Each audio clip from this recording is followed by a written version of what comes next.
guys, ito na nga yung continuation ng aming road trip. Bale, June 7 na ito, 8 AM. Sa sobrang busy ko nga for the past days, kaya hindi na nga ako nakapag-edit. Abay, punong-puno na rin ang storage ko. Kailangan ko na rin mag-upload. Sayang naman din kung i-delete ko lang ang mga to. Kaya nga rin ako nagpa-vlog is para one day is mapanood to ng mga anak ko. Yes, para makita nila ang kanilang childhood memories. Bukod sa mga pictures is meron silang mapapanood. Yun nga lang, kakailanganin nila ng subtitle dahil hindi naman nila maiintindihan ng Tagalog. Meron lang mga ilan-ilan na Tagalog na naiintindihan nila guys. Lalo pag ako'y galit. Si Jack nga naka-memorize na ng mga salita ko pag ako'y galit. Guys, wag yun ang tanungin kung ano yung mga yun. So, 10:30 na nga to ng umaga nung unang stopover namin. Bale, 3.5 hours din ang nilakbay namin. So, naisip muna namin na magpahinga dito at kumain. At medyo masama nga ang pakiramdam ng asawa ko dito. Matapos nga siyang kumain, sabi niya is magdanap daw siya saglit. So, dito na nga kami tumambay habang kumakain. Isa't kalahating oras din kami dito. Nang kami natapos na is kami umalis na rin.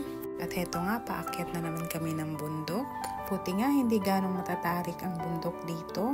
Maliliit lang na bundok. At sabi nga niya, nagutom siya. Kaya heto, nagpapakain tayo guys. Sobrang ini-enjoy ko nga ang view dito. Nawala na nga yung kaba ko dahil hindi nga masyadong matataas ang bundok. At tignan nyo naman yung daan, hindi naman kulay puti. Hindi nga madulas. Sa mga pagkakataong ito, ini-enjoy ko lang ang aking mga view. Abay, nakaka-relax na. Napakaaliwalas ng daan. At kitang-kita mo ang bundok. Heto nga, paakyat na naman kami. At dito nga, may nakita kaming mga hayop. Ayun, mountain goat yata ang tawag diyan. Dito nga banda sa medyo mabundok is dapat nakapay attention ka. Dahil may mga tumatawid na mga wildlife minsan. Kaya napakadelikado rin talaga pag mag-drive ng madilim. Pag ganito is makikita mo sila.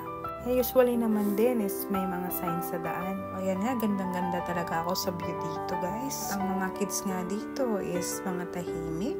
Minsan nga magugulat ka na lang kasi minsan may madadaanan kang malalaking bahay. Yung feeling ba na at the middle of nowhere is biglang may mansyon kang makikita. Or may makikita kang small town na napakaraming mga bahay. Parang napakasarap mong tumira dito. Ganitong lugar nga ang mga pangarap namin ng asawa ko one day. Yun bang maluwang na lupain tapos kahit simpleng bahay lang. Heto na pala ang boundary ng British Columbia at Alberta. Sa wakas, nandito na rin kami sa aming province. Dang alas 4 na to ng hapon. Medyo gumagabi na nga dito. At ito, ginabi na nga kami pero nasa Calgary na kami. Habang nasa daan nga kami is nakapabook na rin ako ng hotel. Dito nga kami magpapalipas ng gabi dito sa Calgary. Napahaba-haba ang biyahe. Napahaba-haba ang voice over. Kasi ang haba ng mga binidyo ko dito. So, I guess hanggang dito na lang muna guys. Salamat po sa panonood. See you po sa continuation ng vlog na ito. Bye!